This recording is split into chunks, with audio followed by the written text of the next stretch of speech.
ठीक है, ओके जो सही है।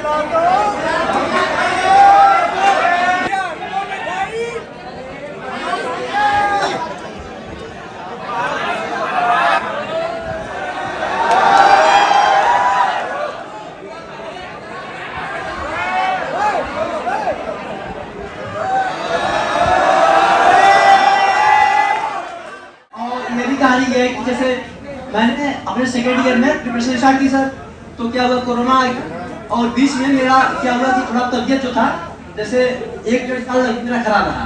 तो 2021 जो मतलब 2021 जब स्टार्ट होना था खत्म हो रहा था, 1.5 साल मेरा चला। तो उसके बाद मैंने फ्री दिया, मेरा फ्री हो गया।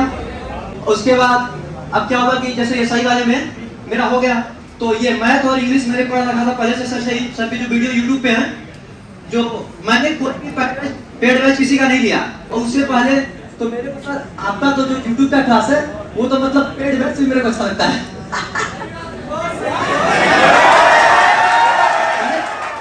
या ये हो सकता है कि मैंने यूट्यूब के सर के जितने भी क्लासेस थे वो मैंने पहले ही देख लिए थे, तो अब मेरे को लगा कि अब सर का पेड बैच लेके देखता हूँ, तो मेरे को उन दोनों में कोई अंतर समझ नहीं आया। तो मैंने जो पेड बैच लिया और मेरे जो जूनियर्स और जो मेरे साथ में कलीग्स हैं मैंने उनको दे दिया आईडी।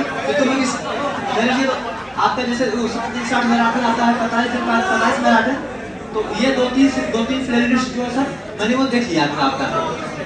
जैसे कि जो भी मेरे से कोई पूछता है कि किसको क्या करना है सर, जो भी मेरे से पूछता है कि कौन सा लगाना चाहिए, तो क्योंकि देखिए 20,000 50,000 क्वेश्चन लगाने से बहुत ज्यादा फर्क नहीं है। बस ये जो 2400 क्वेश्चन है इससे बाहर एक क्वेश्चन नहीं आना है, तो इसी के मतलब आपको बार इसी को पढ़ना है, और ये पूरा प्रीवियस ईयर है। ठीक है, तो सर हमेशा मतलब प्रीवियस ईयर ही कराते हैं, और एसएससी में प्रीवियस ईयर से बाहर कुछ नहीं आने वाला होता है। ठीक है,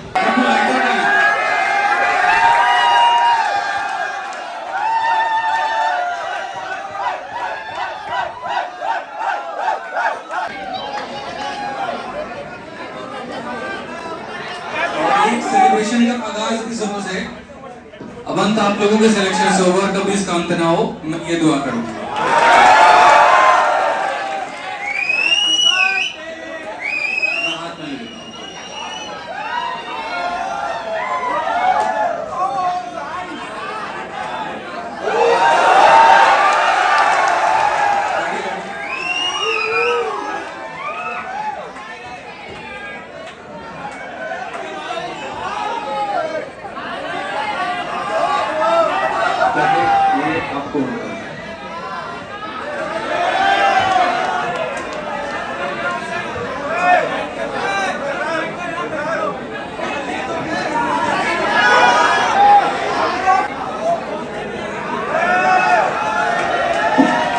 आज लाइफ में पहली बार केक काटी। संघर्ष इंसान का इतना बड़ा होता है ना, मैं कई बार है ना मतलब जीवन में सफलता के पीछे का अगर सबसे बड़ा श्रेय किसी को मानता हूँ, माँ बाप भी हैं, ठीक है, भगवान भी है, बहुत सही बात है, लेकिन जो सबसे बड़ी चीज है वो इंसान का संघर्ष है। वो संघर्ष से बड़ा कुछ भी नहीं, सबसे बड़ा गुरु संघर्ष है। हर स्थिति हर परिस्थिति में इंसान को जीना सिखा देती है, और वो संघर्ष का जब फूल खिलता है ना तो बहुत बहुत बहुत ज्यादा मतलब ऊंचाइयों तक लेके जाता है। बाकी अभी सनी की पूरी इंटरव्यू आज से मैं मतलब मैं अपने सभी इस बार जो मैंने अपने आप में ही प्रण लिया था कि इस बार कोई इंटरव्यू नहीं लूंगा, कुछ नहीं, वो मैं ही खत्म कर रहा हूँ। और अब आप लोगों से इंटरव्यू शुरू होगा। सबसे पहले इंटरव्यू सनी का आएगा और बाकी लोगों का भी इंटरव्यू आएगा, ठीक है। मेरी तरफ से प्यारा सा गिफ्ट रहेगा आपके लिए, वो आपको नहीं बताऊंगा। थार रहेगा, देखो थार की कमिटमेंट 2022 की है और 22 में है तो है, ठीक है, लेकिन ये है कि जो गिफ्ट है वो इनकी मेहनत की वजह से है। कंप्लीट जो इंटरव्यू है वो लोगों को पूरा हमारे YouTube चैनल पर मिल जाएगा, बैंगर्स गुरुकुल YouTube चैनल पे। 2-3 बातें तैयारी के बारे में आप इन्हें बता दीजिए कि क्या मतलब अभी जैसे इनका नया स्टेज है, अभी ये तैयारी इन्होंने करना शुरू किया है। ये अभी ऑफलाइन में है, तो कहीं पर मैथ्स, कहीं पर इंग्लिश, कहीं पर रीजनिंग क्लासेस है, तो 4-5 सिलेक्शन के लिए कौन कौन सी बातें इन्हें ध्यान में रखनी चाहिए। जैसे अक्सर मैं तो बताते रहता हूँ कि कंसिस्टेंसी इंपॉर्टेंट हो गया, अपने रेगुलर रूटीन मेंटेन करना वो इंपॉर्टेंट हो गया, लेकिन इसके अलावा एक एस्पिरेंट को स्टार्टिंग टाइम में जो वो फ्रेशर होता है, बिल्कुल नया तैयारी कर रहा होता है, काफी सारे पॉइंट्स आ रहे होते हैं लाइफ में, तो किन किन बातों पर ध्यान रखते हैं, मतलब वो 4-5 पॉइंट्स जो मैं बात करता हूँ। मतलब मान लीजिए जो सेकंड या थर्ड ईयर में होगा, इस मतलब जो कॉलेज में है, तो उसको क्या करना है कि बहुत तेज आगे नहीं भागना है कि एक ही स्टार्ट किए 10 दिन में खत्म हो गया, कोई सब्जेक्ट 20 दिन में खत्म हो गया, ऐसे नहीं भागना है। मतलब यदि आपके पास टाइम है, ठीक है, तो आप आराम आराम पढ़िए, जो कॉन्सेप्ट है उसको समझते हुए पढ़िए, और जो जो इंपॉर्टेंट क्वेश्चंस है, मतलब सबसे पहले तो आप प्रीवियस ईयर को एनालाइज कर लीजिए। कोई भी सब्जेक्ट स्टार्ट करने से पहले एक बार उसके प्रीवियस ईयर के जो मतलब पिछले 2-3 साल में जो हुए हैं, क्योंकि अगर पूरा बढ़ जाएगा तो बहुत ज्यादा हो जाएगा। लेकिन हर साल एक ही चीज आता है, तो आप 1-2 साल के मतलब 3-4 साल के एक बार एनालाइज करने के लिए आप देख सकते हैं कि मतलब क्या आता है क्या नहीं आता है, ठीक है। और उसके बाद आप जब प्रिपरेशन स्टार्ट करते हैं तो अपना नोट्स बनाते चलना है, मतलब किसी भी सब्जेक्ट का। जैसे मैथ्स का है तो मैथ्स का तो सर आपको हजारों क्वेश्चन करवाएंगे, बट ये है कि आपको सभी क्वेश्चन को नोट नहीं करना है। आपको जैसे जितने टाइप के क्वेश्चन आते हैं, जैसे सर्कल का होता है या आपका मतलब ट्रायंगल का होता है, या जैसे मतलब अर्थमेटिक में भी कोई भी है, तो मतलब जितने जितने टाइप के क्वेश्चन है, ठीक है, जो मतलब आसान है तो उनको आप लिखना चाहें तो लिख लें, या उनकी कोई शॉर्ट ट्रिक है तो उनको लिख लें, ठीक है। बट यदि जो आपको थोड़ा कठिन लगता है तो उनका क्या करें, 1 से 2 क्वेश्चन लिख लें। बहुत ज्यादा नहीं कि एक ही टाइप का 25 क्वेश्चन लिख लिए, मतलब एक क्वेश्चन सफिशिएंट है। बट क्या है कि डेटा के हिसाब से थोड़ा कैलकुलेशन करने के लिए भी क्या कर सकते हैं, जैसे एक क्वेश्चन लिख लिया उसका सोल्यूशन लिख लिया, ठीक है। तो अब क्या कर सकते हैं, जैसे कि 2-3 क्वेश्चन उसी टाइप का खुद को प्रैक्टिस करने के लिए लिख लें। ये नहीं कि सब क्वेश्चन लिख लें, सबका सोल्यूशन लिख लें। जैसे एक क्वेश्चन आप लिख लिए, एक आध 2 क्वेश्चन जैसे कि आपको बाद में कहीं खोजना न पड़े, तो सर क्या कर सकते हैं, जैसे उसी के नीचे 1-2 क्वेश्चन मतलब कि छोटे-छोटे में सर मतलब खुद से लिखना है तो बहुत ज्यादा लगेगा पेज नहीं, तो आप वहां पे लिख लें। जब प्रैक्टिस करना हो तो मतलब आप यदि भूल गए हैं तो एक बार ऊपर देख लीजिए कैसे हुआ है, यदि नहीं भूले हैं तो मतलब नीचे वाला क्वेश्चन लगा के देख लीजिए कि आंसर सही आ रहा है कि नहीं आ रहा है। जैसे मैथ्स के लिए है, और इंग्लिश के लिए है कि मतलब आप लोग जितना प्रीवियस ईयर का वोकैब वो तो मतलब आपको रटा होना चाहिए, ठीक है।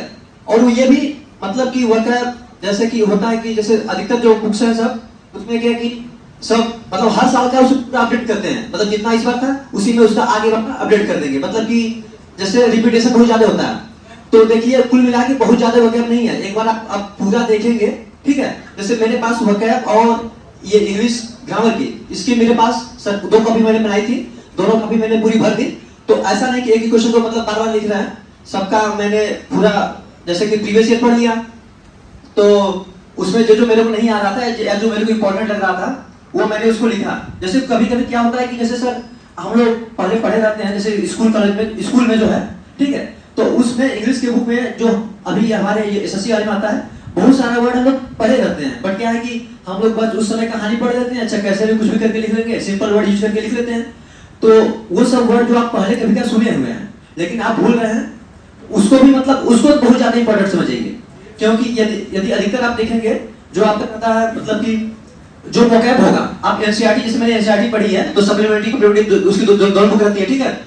तो अभी मैं पढ़ रहा था जैसे कि सर इंग्लिश रीडिंग के लिए मैं क्या करता हूँ कि जो एनसीईआरटी की सप्लीमेंट्री बुक आती है मैं उसको पढ़ता हूँ, या साइंस की बुक पढ़ लेता हूँ। लेकिन वो कॉम्प्लीमेंट्री वाली जो बुक है मतलब सप्लीमेंट्री वो कहानी वाली बुक है, वो मेरे को अच्छी लगती है। तो जैसे कि इंग्लिश पढ़ने के लिए आपको कहा जाता है, तो आपने जैसे बहुत लोगों ने स्कूल में पढ़ा भी होगा, तो क्या है कि एक बार उसको खुद से पढ़ के देखे, जिससे मतलब जो फ्रेशर है जिसको अपना इंप्रूव करना है, ठीक है। और जीएस के लिए तो मतलब प्रीवियस ईयर ही उसके लिए ब्रह्मास्त्र है, उससे बेहतर कुछ नहीं है, ठीक है। एसएससी में मतलब सिलेक्शन का मतलब है कि प्रीवियस ईयर। और देखिए जैसे मैंने कहीं से कोचिंग लिया, मेरे को जो समझ में आया मैंने खुद से ही पढ़ा है, ठीक है। और मैंने और किसी चीज का कहीं से कोई पेड बैच नहीं लिया था, बस सर का मैंने पेड बैच लिया सर, जो कि लाइफ टाइम आपका है कि आइए एक बार लीजिए जीवन भर पढ़िए। तो मैं तो पढ़ लिया हूँ, तो जो मेरे से मांगता है मैं सबको दे देता हूँ, मतलब मेरे साथ वाले जो है, ठीक है। अब जैसे अब लाइफ टाइम का मैं करूंगा क्या, ठीक है।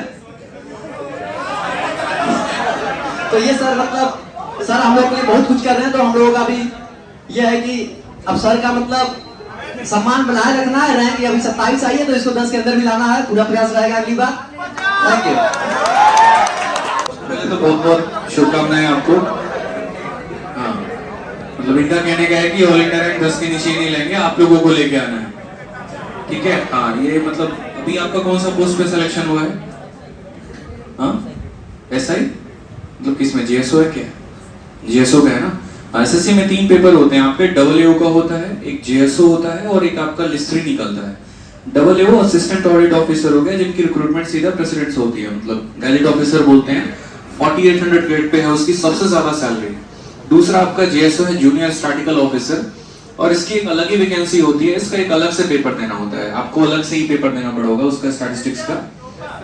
हाँ मतलब स्टैटिस्टिक्स का एक अलग ही पेपर होता है, ठीक है। और जो बाकी तीसरा हो गया वो आपका इनकम टैक्स हो गया, और बाकी सारे ये पोस्ट हो गए आपके, इनमें होता है। तो कई ऐसे लोग होते हैं जिनको बड़ा सुकून का लाइफ चाहिए होता है, एकदम बढ़िया काम करे अपना बढ़िया, और आपके पोस्ट में तो प्रमोशंस भी काफी अच्छे हैं, काफी टाइम पर है। तो मतलब जैसे एक अंडररेटेड जॉब है, लेकिन बहुत ज्यादा मतलब बढ़िया है, मतलब बहुत कम लोग इसके लिए अप्लाई करते हैं, और वैकेंसी भी बहुत कम आती है, इसमें फाइट करना भी बहुत मुश्किल होता है। हाँ, मतलब शुरू में ही सारा खेल रहता है उसमें, और अलग से ही नंबर उसके लिए लेकर आना होता है, ठीक है। तो एक इंटरव्यू हम कंडक्ट करेंगे, और बाकी आप लोग भी बढ़िया तरीके से पढ़ते रहो। तो